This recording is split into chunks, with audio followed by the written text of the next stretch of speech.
So thank you everyone for joining us today for the first session of this new season of GEPIC seminars. To begin, I would like to provide a brief overview of the GEPIC project, which frames this seminar series. So the Gender Empowerment Through Politics in the Classroom GEPIC project is a 3-year initiative funded by the European Commission and is active across 6 European countries: Belgium, the Czech Republic, Denmark, Germany, Spain, and the UK. GEPIC's goal is to conduct research in secondary schools, specifically with secondary year students, to identify effective classroom practices that help develop students' confidence in expressing their opinions and engaging civically. This project places a special emphasis on empowering young girls at the start of their secondary school journey, supporting them to build confidence in their voices and perspectives. And now I'm very excited to introduce our guest speaker, Dr. Eva Kosberg.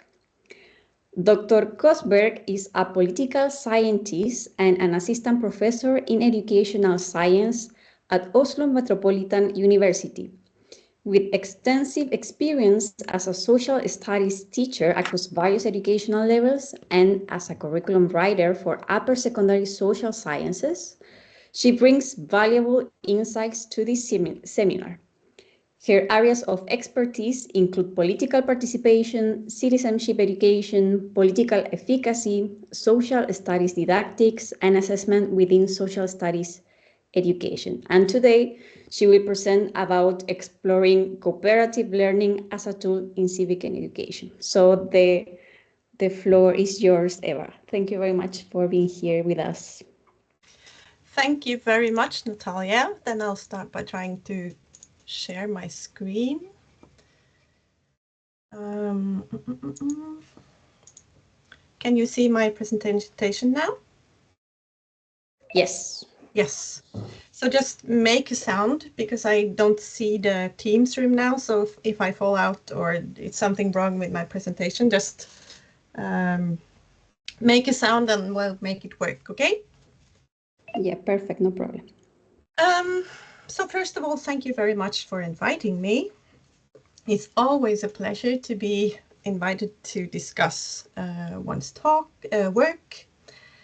And today I'm going to present to you and discuss with you the latest article of my PhD work.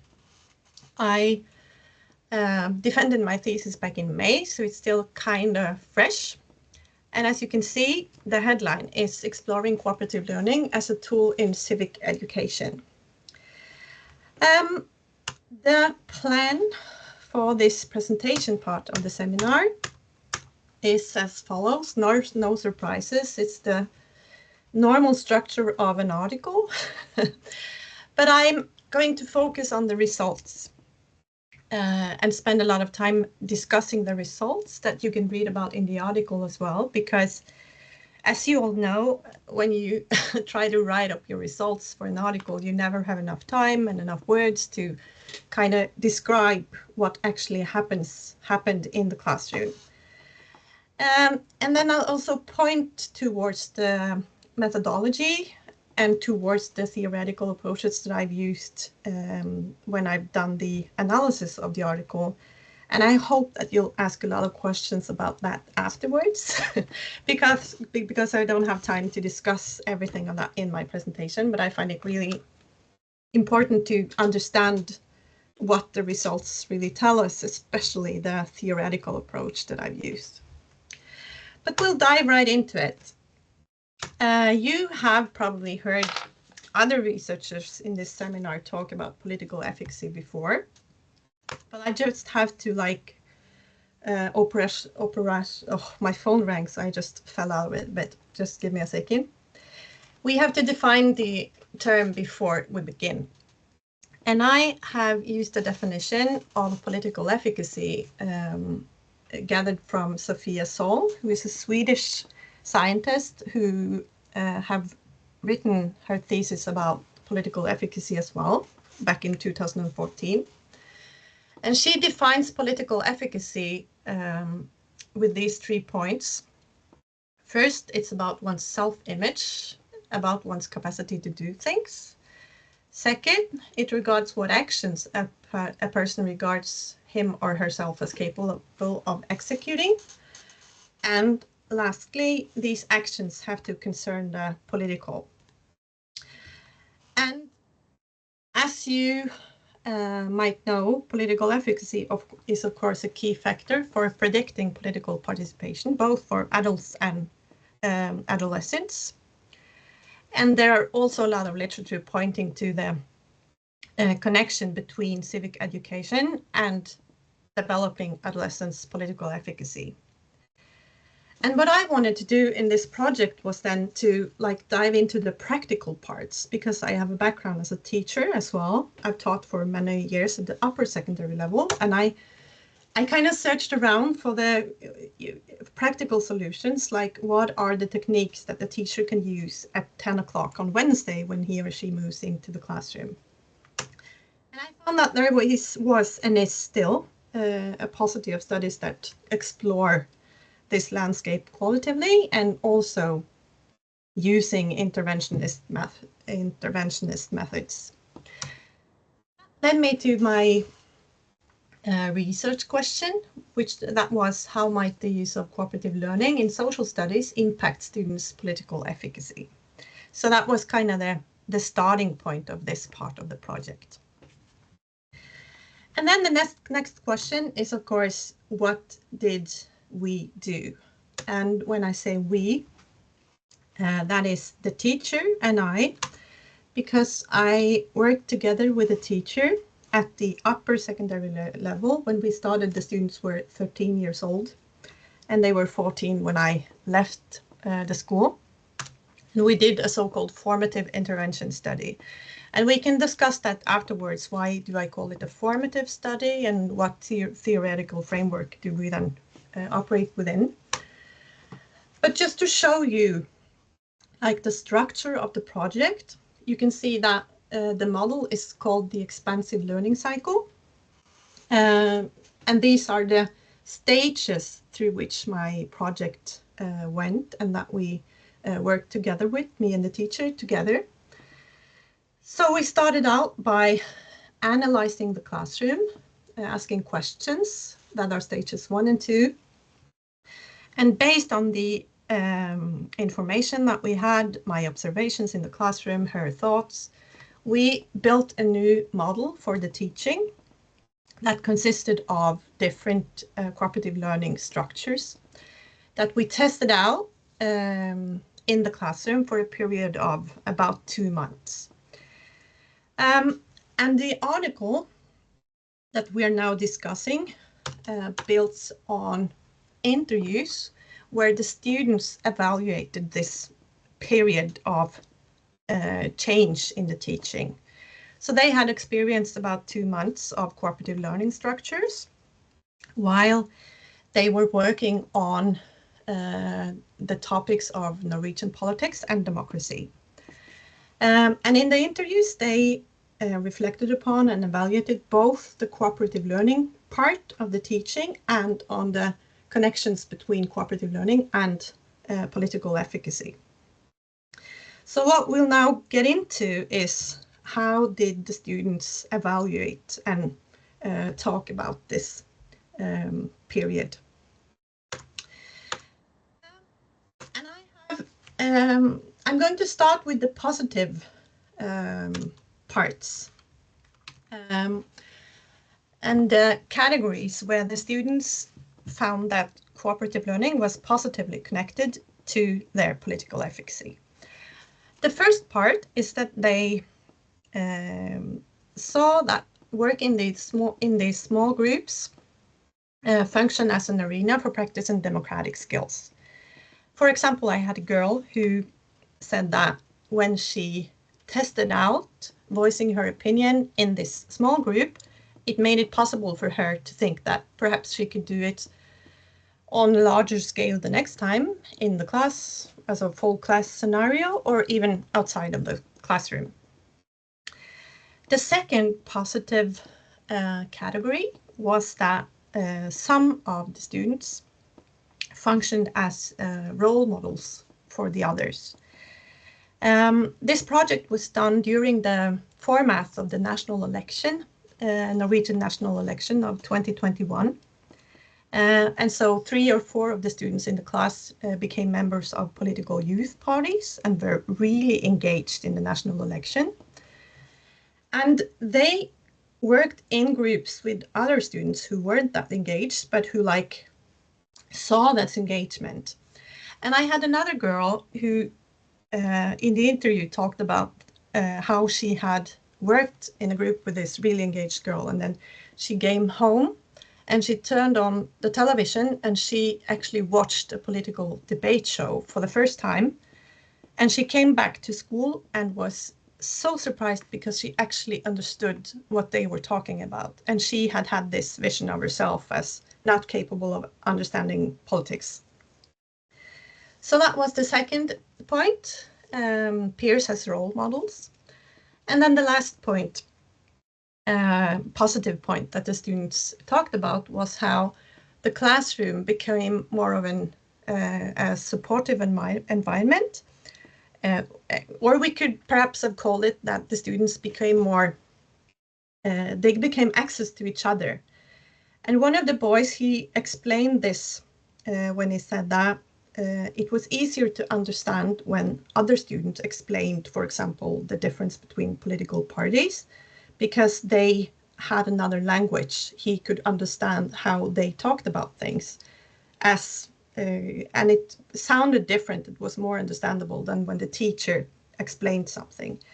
And it was easier for them to ask each other when they were put together in these small groups than when they were working in a whole class structure where they were either discussing all together or working individually. So these were the positives. And as I said before we started, to some of you, I would love to say that this is the this is the manual. Just go out and do this, and then everything works. And that didn't happen, because as the project 3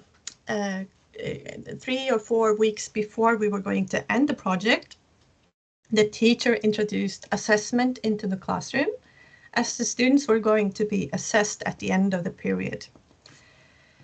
And what then happened was that the project kind of collapsed. First of all, the student who saw themselves as more academically capable, they started focusing on themselves and on their individual learning, and not least on their grades. And the students who were at least deemed as not as academically capable, they started playing Fortnite. In Norway, all the students have access to their own computers. They stared out of the windows, ran around in the halls, so they did everything else. So the cooperative practices that were the goal of the teacher and myself, they kind of fell apart a bit, and instead the individual goals of each student seemed to dominate. The second thing that we saw that didn't work well was that a central part of the cooperative learning structures is that the students are to give each other feedback on the learning processes in the group. And this simply didn't happen, even though the teacher and I saw during the project that this didn't happen, and we tried to make room for it and so on. It just didn't occur. And in the interviews, the students expressed that it was really hard for them to criticize each other because they were afraid of negative social consequences if they were to critique each other or just say anything that could be viewed as critique. And this could perhaps be connected to the last tension or contradiction in the classroom, which had to do with the overarching aim of cooperative learning, which is that all the students should be able to contribute in the social studies classroom during and through these techniques. Because Before the project began, you had 3 or 4 students, girls, who had been really dominant in the conversations in the classroom. And they felt that when we introduced cooperative learning techniques, that they were used to suppress their voice. And by allowing everyone to talk, their room or stage, so to say, became a lot smaller than it had been before. So they didn't want everyone to participate, and they didn't want everyone's view to be represented in the classroom, and so they were very dissatisfied with the period. So all of these 3 contradictions or tensions were present in the classroom, and which made it difficult to make the center circle here work as we wanted to. I'd just like to point out to you what does this really mean, or how can we understand this? And I think that by pointing to the blue circle, and this is the same model as we had on the last slide, so if the writing is small, you can just remember that the blue circle in the middle, that's the 3 positives, and the red circles are the tensions or the contradictions where the problems occurred. And the blue circle in the middle, the categories that you can see there came through an analysis using social-cognitive learning theory and Albert Bandura's framework, which is really the dominant way of understanding political efficacy in the literature, in the educational research literature at least. The other red circles, on the other hand, are the results there came through an analysis where I have worked with what's called cultural historical activity theory, which is based in Vygotsky. So you can see that there are 2 theoretical frameworks here that give us 2 different types of knowledge about what actually happens in the classroom. While the first one, the social cognitive learning theory, focuses on the student's cognitive understanding of their own capacity. The other one, the activity theory one and the Vygotsky-based ones, focus on how do the students understand their classroom? What are the norms that are present?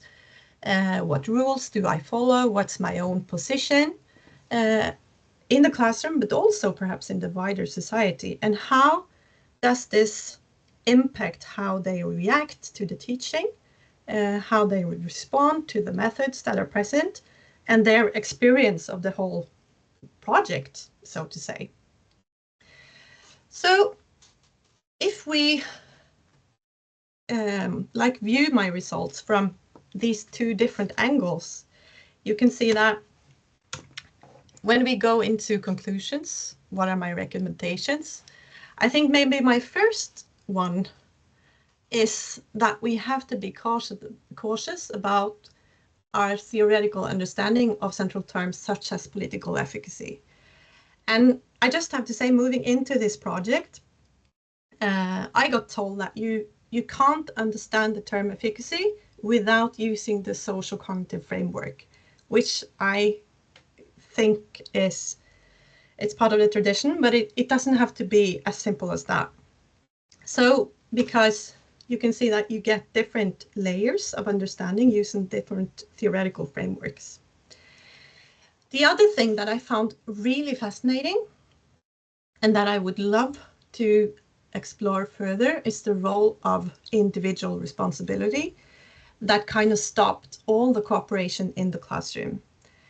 And I wonder, is it possible to have individual assessment and the strong tendency of individuality that is present in the classroom, and at the same time working with cooperative strategies? That's a big question. And if you want to, I have made recordings of the assessment that they did afterwards. It's not part of this article, But you can ask me what happened in that assessment if you want to, and we can discuss that further afterwards. But of course, at the same time, I think that this study shows that cooperative learning can be a way to enhance students' political efficacy. And even though there are contradictions and tensions that kind of arose throughout the project, and this is a case study, so of course it can't be generalized to all other classrooms, I think the contribution that I'm trying to make is to both make the concrete things that you can do, have role models, allow for democratic these groups to have a practice area, but at the same time to do the larger scale analysis of the classroom, because then perhaps you can reveal why do the students respond in the way they do, or why don't they respond in the way that you would think that they could do. And perhaps that's a way to move forward to understand what actually happens in the classroom when we try out all these methods to enhance their political efficacy. So I think that's almost exactly 20 minutes, and that's where I'll stop then. And as I said, I do so look forward to discussing with you. There are no stupid questions. I've just been a PhD student for 4 years, so I have asked a lot of stupid questions during these last years. Should I stop sharing, perhaps? Thank you very much, Eva. Thank you for your presentation. I will stop then the recording so we can proceed with the section of questions.